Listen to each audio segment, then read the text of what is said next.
Welcome to my Shipra Siddiqui channel. আসসালামু আলাইকুম। সবাই কেমন আছো? আশা করি সবাই অনেক ভালো আছো। আলহামদুলিল্লাহ, আমিও অনেক ভালো আছি। আজকে আবার একটি নতুন রেসিপি নিয়ে আপনাদের সামনে হাজির হয়েছি। আজকে আমি ছোট ছোট পুঁটি মাছ নিয়েছি, যাকে গ্রাম্য ভাষায় পুঁটি মাছ বলে। এই মাছগুলো আমি আজকে কড়কড়ি করে ভাজি করব। কড়কড়ি করে ভাজি খেতে যে গরম ভাতের সাথে বেশ ভালো লাগে। এই মাছগুলো কড়কড়ি করে ভেজে গরম ভাতের সাথে খেতে বেশ ভালো লাগে। আমি আজকে এগুলোকে হলুদ এবং শুকনো লঙ্কার গুঁড়া, লবণ দিয়েছি। এই তিনটা মশলা দিয়ে আমি মাখিয়ে নেব। প্রথমে মাখিয়ে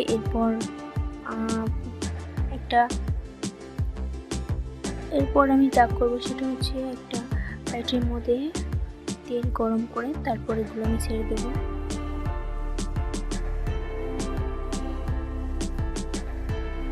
এই মাছগুলো কড়কড়ি করে ভাজি করে গরম ভাতের সাথে খেতে খুবই ভালো লাগে। তো আমি আজকে কিছু ভাজিও করব আর কিছু ঝোলও করব। তো বন্ধুরা, আপনারা ভিডিওটা প্রথম থেকে শেষ পর্যন্ত দেখবেন প্লিজ।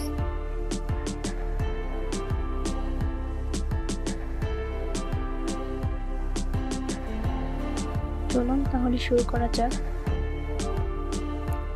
বন্ধুরা দেখুন, আমার মাছগুলো মুচমুচে করে ভাজা হয়ে গেছে। এখানে আমি কিছু গরম ভাত দিয়ে খাওয়ার জন্য এক্সট্রা রেখে দেবো, আর কিছু আমি ভুনা করব, মানে এর সাথে ঝোল করব আর কি।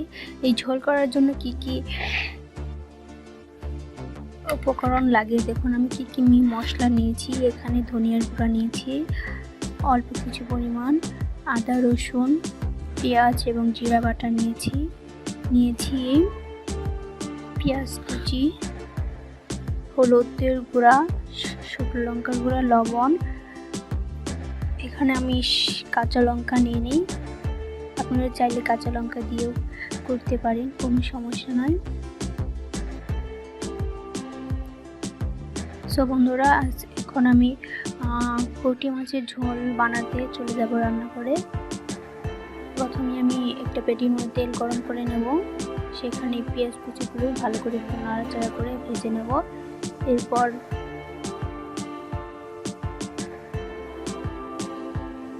একটা একটা করে সব মশলাগুলো আমি দিয়ে সামান্য একটু পানি দিয়ে ভালো করে কষিয়ে নেব। সো বন্ধুরা, আপনারা ভিডিওটা প্রথম থেকে শেষ পর্যন্ত দেখতে থাকুন। সো বন্ধুরা দেখুন, আমি এখানে প্রথমে তেল গরম করে নিয়েছি। এরপর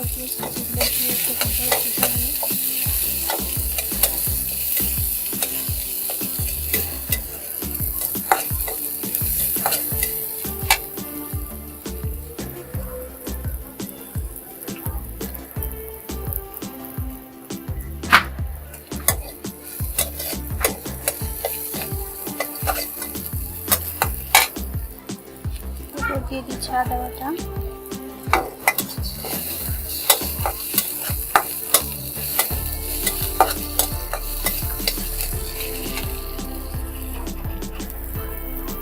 পরিমাণ লবণ,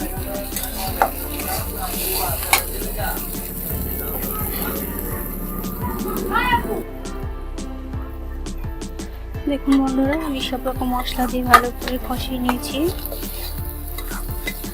আর এটার মাঝে পানি ঢেলে দেবো।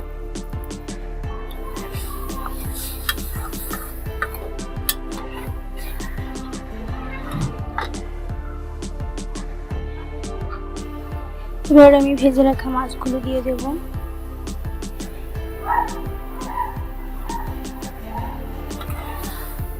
ভেজে রাখা মাছগুলো দিয়েছি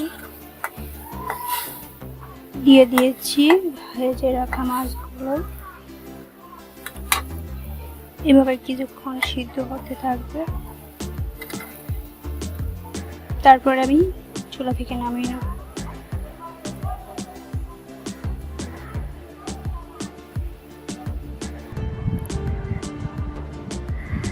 বন্ধুরা দেখুন, আমার পুঁটি মাছের ঝোলটা অলরেডি হয়ে গেছে। এটা আমি চুলা থেকে নামিয়ে নিয়েছি। দেখুন দেখতে কতটা সুন্দর লাগতেছে, খেতেও অতটাই টেস্ট লাগবে গরম ভাতের সাথে। আমি এই মাছগুলো মাঝে মাঝেই কিনি, আমার ভাজা খেতে বেশ ভালো লাগে, আবার মাঝে মাঝে ঝোলও করি, সেটাও খেতে ভালো লাগে। বন্ধুরা, যদি আমার ভিডিওটা ভালো লেগে থাকে তাহলে অবশ্যই একটা লাইক, কমেন্ট, শেয়ার এবং সাবস্ক্রাইব করে বন্ধুদের জানাবেন।